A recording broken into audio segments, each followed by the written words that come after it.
નમસ્તે મિત્રો, હવે આપણે વાર્તા જોઈશું. વાર્તાનું નામ છે બળિયો ભીમ. બરોબર, ભીમ ખબર જ છે ભીમ કેવો હતો મિત્રો, બળવાન હતો. હસ્તિનાપુર નામનું નગર હતું.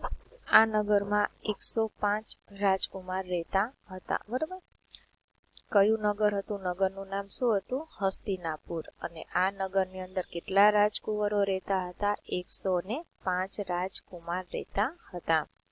5 પાંડવ અને 100 કૌરવ. 105 કઈ રીતે? તો કે 5 પાંડવ અને 100 કૌરવ.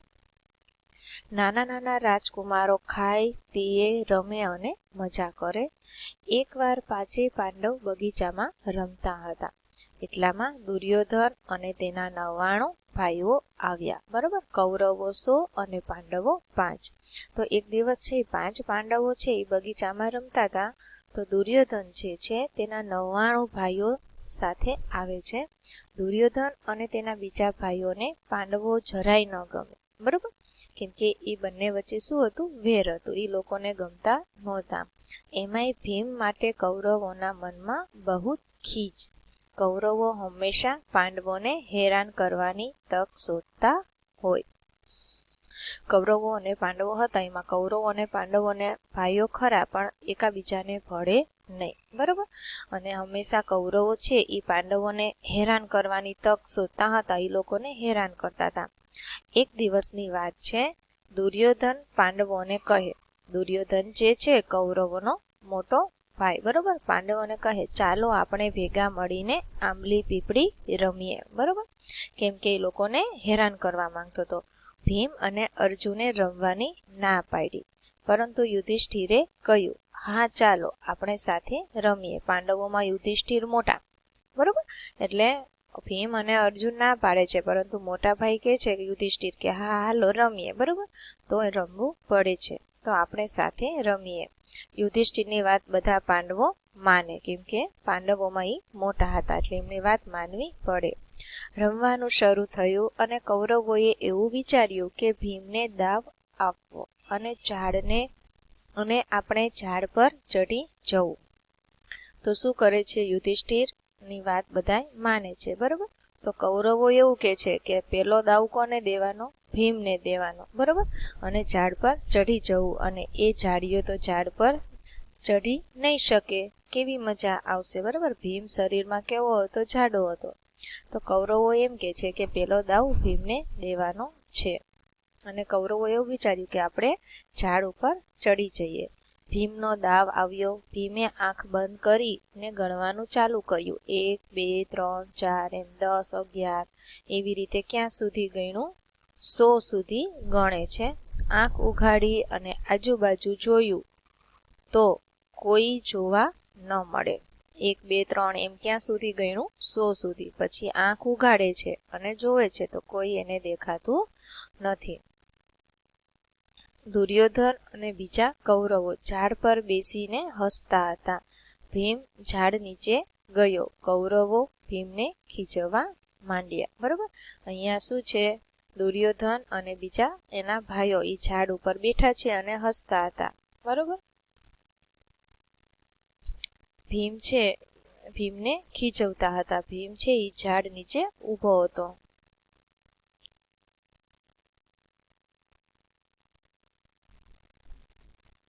ઝાડીઓ ઝાડીઓ ઝાડીઓ ભીમ ઝાડ પર ચડશે કેમ? આવી રીતે ખીજવતા હતા.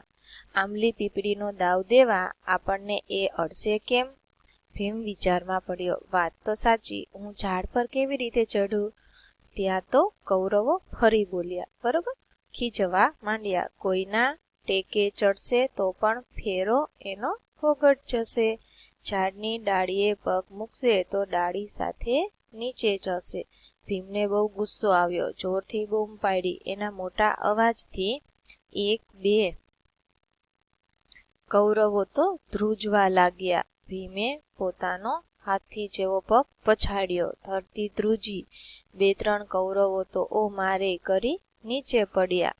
ભીમ હજી પણ ગુસ્સામાં હતો, કારણ કે દુર્યોધન અને દુશાસન હજી ઝાડ પર હતા. બરોબર, બીજા કૌરવો તો નીચે પડે છે, પણ એ 2 જણા ઉપર હતા. ઝાડને હલાવ્યું એટલે ઓલા લોકો નીચે પડ્યા. હજી ઝાડ પર હતા અને ભીમને ખીજવતા હતા. ગુસ્સામાં ને ગુસ્સામાં ભીમે ઝાડના થડને જોરથી એક મુક્કો માર્યો તો આખું ઝાડ ધ્રુજી ગયું. 4-5 કૌરવો મરી ગયા. ઓ મારે બોલતા નીચે પટકાયા. આ જોઈને ભીમને યુક્તિ સૂજી. એણે તો ઝાડના થડને બાથમાં પકડી જોરથી હલાવવાનું શરૂ કર્યું તો આખું ઝાડ હિલોળા લેવા માંડ્યું અને ઝાડ હલવાથી દુર્યોધન, દુશાસન અને બાકીના બધા કૌરવો ઝાડ પરથી ટપોટપ નીચે પછડાયા. દુર્યોધન તો ઊંધે માથે પડ્યો.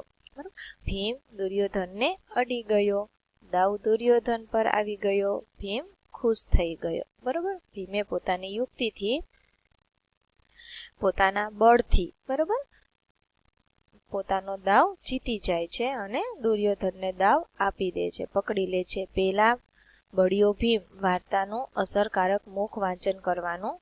મુખ વાંચન યોગ્ય ઝડપ અને યોગ્ય આરોહ અવરોહ સાથે કરવું. બરોબર, જ્યારે તમે વાંચતા હો ત્યારે દરેક વિદ્યાર્થીઓને પોતાના પુસ્તકમાં આંગળી ફેરવતા રહી સાથે મનમાં વાંચવાનું કહેવાનું છે. બરોબર,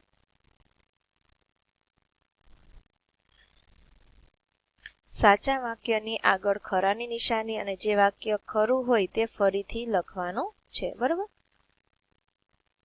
તો દુર્યોધનને ભીમ બહુ ગમે. તો મિત્રો આ વાક્ય કેવું છે? બરોબર, દુર્યોધનને ભીમ બહુ ગમતો નહોતો. બરોબર, તો શું હતું? દુર્યોધનને ભીમ ઉપર ખીજ હતી. ભીમે દુર્યોધનને મુક્કો માર્યો. બરોબર, તો આ વાક્ય સાચું છે. પછી છે છેવટે દુશાસન પર દાવ આવ્યો. ખોટું. બરોબર, દુશાસન ઉપર દાવ નથી આવતો. કોના ઉપર દાવ આવે છે? દુર્યોધન ઉપર દાવ આવશે. છેવટે દુર્યોધન પર દાવ આવ્યો. કૌરવો ઝાડ પરથી નીચે પટકાયા. બરોબર, હા, બધા કૌરવો ટપોટપ નીચે પડે છે.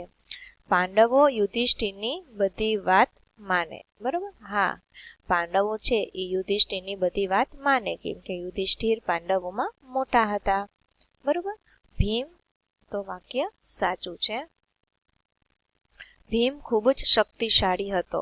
હા, બરોબર, ભીમ ખૂબ જ શક્તિશાળી હતો. બરોબર, ભીમે ઝાડ હલાવ્યું એટલે પાંડવો નીચે પડ્યા.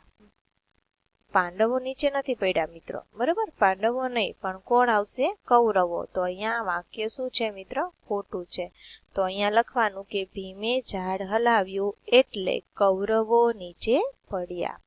હસ્તિનાપુરના રાજકુમારો એટલે પાંડવો અને કૌરવો. હા, બરોબર, કેટલા? પાંડવો 5 અને કૌરવો 100, જે હસ્તિનાપુરના રાજકુમારો હતા.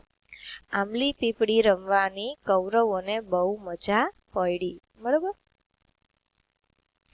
મજા એમને ન પડી, કેમ કે એમને શું થયું? વાગ્યું. બધાય કૌરવોને વાગ્યું. ઓય બાપા, ઓય કરતા બધા નીચે પટકાયા. બરોબર, ત્યારબાદ છે આપેલા વાક્ય જેવો અર્થ ધરાવતું વાક્ય ક્યુ ઈ જોડવાનું છે. બરોબર, ઝાડ પરથી પટકાયા, તો ઝાડ પરથી નીચે ઉતર્યા કે ઝાડ પરથી પડ્યા? પટકાયા, તો પડ્યા આવશે મિત્રો. બરોબર, ત્યારબાદ જોઈએ કે ઝાડ હિલોળા લેવા લાગ્યું, તો ઝાડ આમ તેમ હલવા લાગ્યું કે હિંચકો ખાવા લાગ્યું? તો હિલોળા લેવા, તો આમ તેમ હલવા લાગ્યું, તો એની સાથે આવશે હિલોળા લેવા, તો આમ તેમ હલવું. બરોબર, ભીમ બહુ બળ્યો હતો, તો ભીમ બહુ શક્તિશાળી હતો કે ભીમ બહુ બળી ગયો હતો? તો બળ્યો એટલે બળી ગયો નહીં, બળ્યો એટલે કે શક્તિશાળી આવશે. બરોબર, તો ભીમ બહુ શક્તિશાળી હતો. તો આ વાક્ય સાથે આપણે જોડવાનું થશે. ત્યારબાદ છે કે એનો ફેરો ફોગટ જશે. ફોગટ, ફોગટ એટલે શું મિત્રો? ફોગટનો બીજો અર્થ થશે નકામો, એટલે કે વ્યર્થ એવું પણ કહી શકીએ. બરોબર, તો એનો ફેરો ફોગટ જશે એટલે કે નકામો જશે અથવા તો વ્યર્થ જશે. મજાનો શબ્દ નહીં આવે, એટલે કે આની સાથે આવશે. બરોબર, એનો ફેરો નકામો જશે.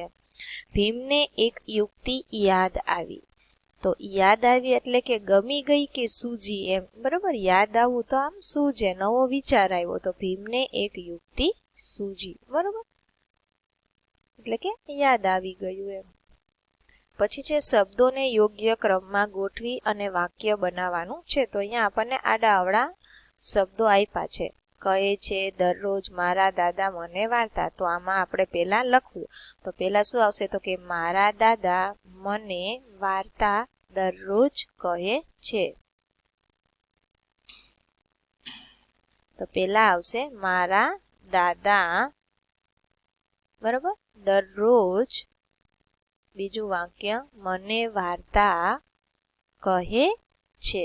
તો અહીંયા ચોથું આવશે, બરાબર. આવી રીતે લખવાનું છે. પછી છે મારી મમ્મીને બહુ ગમે છાપું વાંચવાનું સવારે. તો શું આવશે? તો કે મારી મમ્મીને સવારે છાપું વાંચવાનું બહુ ગમે, બરાબર. તો મારી મમ્મી શબ્દ પહેલા આવશે. મારી મમ્મીને, પછી સવારે એ બીજું પછી લખીશું. છાપું વાંચવાનું એ ત્રીજા નંબરમાં અને ચોથા આવશે બહુ ગમે, બરાબર. આવી રીતે વાક્યમાં ગોઠવવાના છે. રસોઈ મારા બનાવે પપ્પા સરસ. તો શું આવશે? મારા પપ્પા સરસ રસોઈ બનાવે છે, બરાબર. મારા શબ્દ પહેલા આવશે. પછી પપ્પા સરસ ઈ શબ્દ બીજો આવશે. પછી રસોઈ ઈ ત્રીજા નંબરમાં આવશે અને ચોથા નંબરમાં આવશે બનાવે છે. તો તમારે અહીંયા સરસ અક્ષરે લખવાનું છે મારા પપ્પા સરસ રસોઈ બનાવે છે. પછી આમાં કયું આવશે પેલું વાક્ય? તો કે મારી મોટી બહેન ક્રિકેટ રમવા જાય છે. તો મારી શબ્દ પહેલા આવશે એટલે કે 1 નંબર આપું છું. મોટી બહેન, બરાબર, ક્રિકેટ રમવા ત્રીજા નંબરમાં જાય છે એ ચોથા નંબરમાં. આવી રીતે તમારે વાક્ય ગોઠવી અને લખવાનું છે, બરાબર.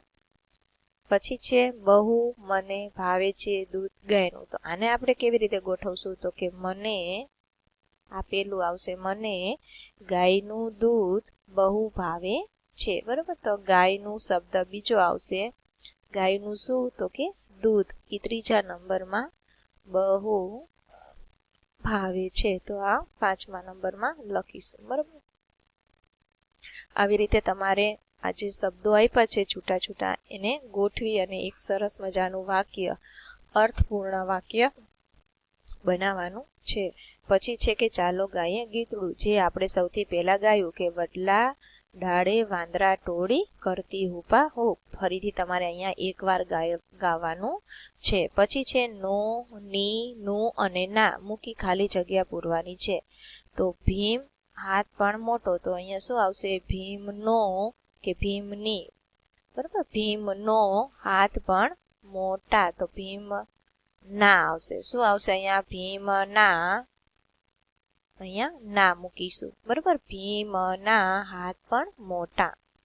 મમ્મી સ્કૂટર નવું છે. તો અહીંયા શું આવશે? મમ્મીનું આવશે. શું આવશે? મમ્મીનું સ્કૂટર નવું છે. મારા ભાઈની સાયકલ હું પણ ચલાવું છું. તો અહીંયા ની આવશે, બરાબર. મારા ભાઈની સાયકલ હું પણ ચલાવું છું. પછી છે આજે નાસ્તા નો આવશે, બરાબર. નાસ્તાનો ડબ્બો ઘરે ભૂલી ગઈ.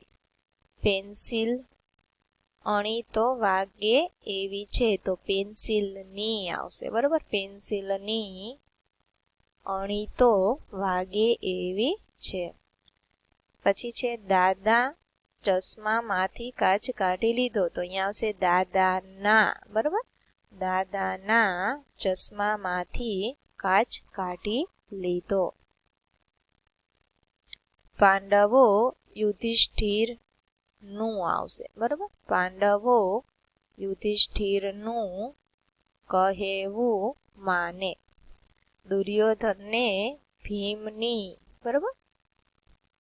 દુર્યોધનને ભીમની બહુ બીક લાગે ની.